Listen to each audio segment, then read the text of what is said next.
अरविंद केजरीवाल अपने आप को लंबे समय से सिस्टम के खिलाफ लड़ने वाला, सिस्टम के खिलाफ बोलने वाला, एंटी करप्शन चेहरा, एक ऐसा नेता जो गलत सिस्टम के खिलाफ बोलता हो, जो कट्टर ईमानदार हो, इस प्रकार अपने आप को बताते हैं और इस प्रकार अपना फेस प्रस्तुत करते हैं हमारे सामने। लेकिन अभी के समय में वो अपना चेहरा छुपाते नजर आ रहे हैं कोर्ट से, सिस्टम से, यानी कि कानून से सत्याग्रह की आड़ का सहारा लेकर बचना चाहते हैं।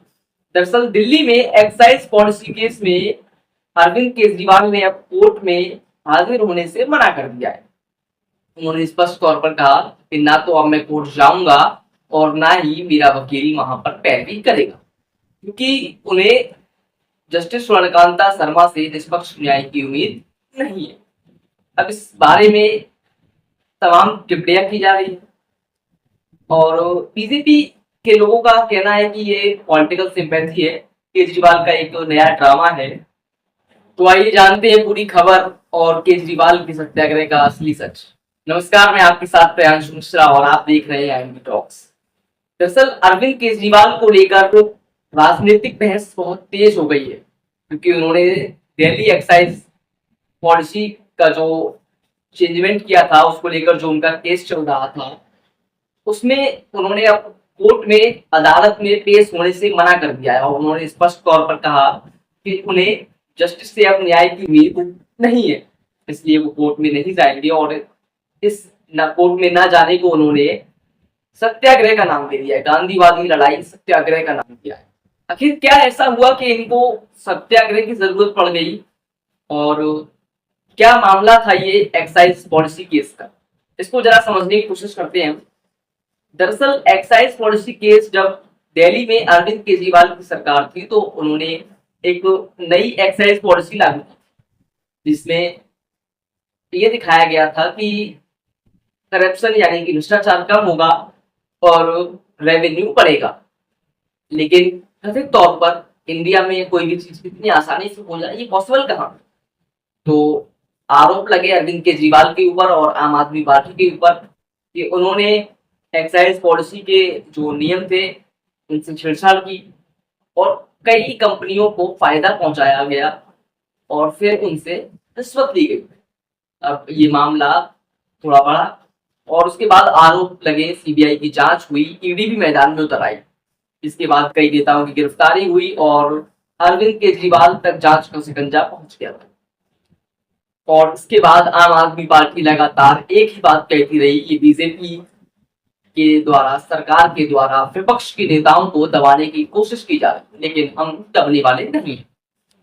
और इसी केस को लेकर जो दिल्ली हाई कोर्ट की जज हैं स्वर्णकांता शर्मा, उन पर भी अरविंद केजरीवाल ने स्पष्ट तौर पर कहा कि वो आरएसएस और बीजेपी से जुड़ी हुई है और उनसे मुझे निष्पक्ष न्याय की उम्मीद नहीं है, इसलिए मैं ना तो कोर्ट जाऊंगा और ना ही मेरा वकील पैरवी करेगा।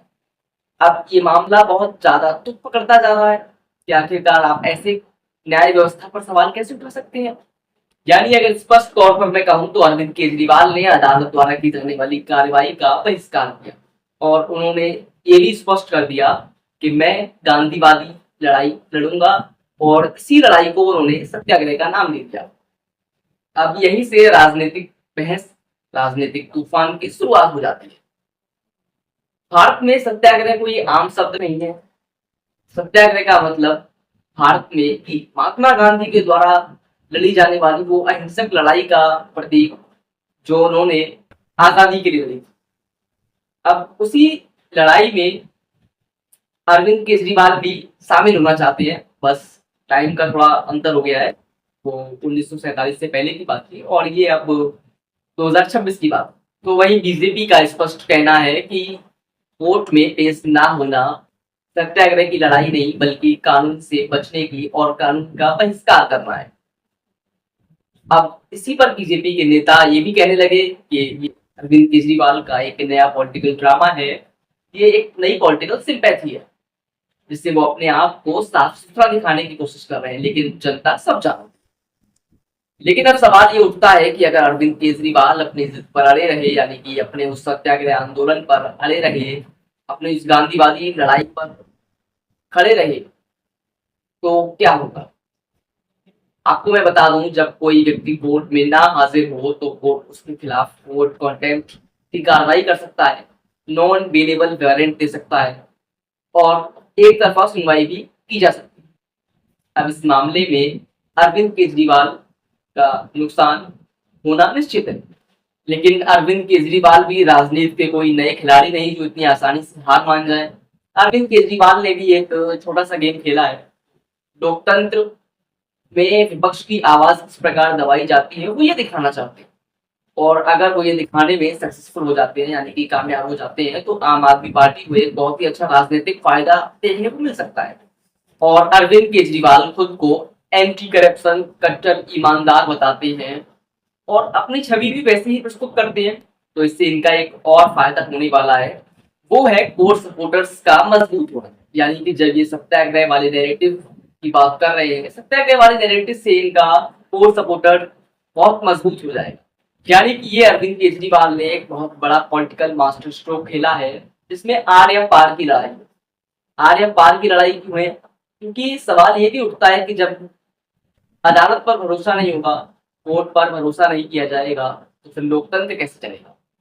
और यहीं पर अरविंद केजरीवाल गलत साबित हो जाएंगे और जिसके बाद इनका मास्टर स्ट्रोक प्लान जो उन्होंने बनाया है वो पलट जाएगा। इसके बाद खुद को बचाने के लिए उनको सुप्रीम कोर्ट में गुहार लगानी पड़ेगी।